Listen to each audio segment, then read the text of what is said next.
if you have strong opinions, then you must be ready to commit to them, you know. Having strong opinions is not a weakness. It's often a reflection of lived experiences, you know, critical thinking and passion. But strength of opinion without strength of character or even responsibility quickly turns into projection, not clarity. You know, to speak with conviction is to own the weight of your words. Because when you voice something boldly, then you are not just making a statement. You are shaping space, you are influencing others, and you are declaring where you stand. You know, the question is, are you prepared to live by that stand? Or are you just reacting emotionally in the moment? Eh?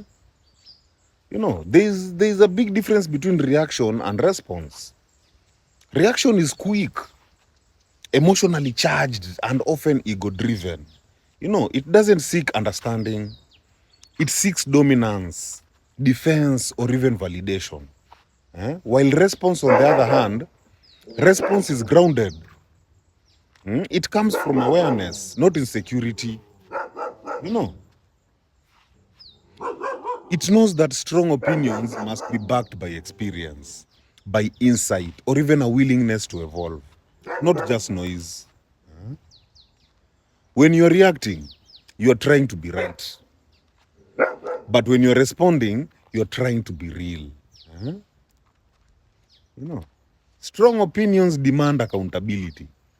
So if you say, I believe in honesty, are you willing to tell the truth when it's uncomfortable? When you say, I don't tolerate disrespect, do you also examine how you speak to others?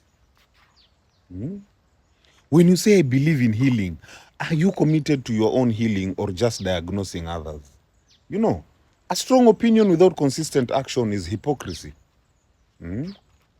It's easier to say what we believe, but it's, you know, harder to live it, especially when tested.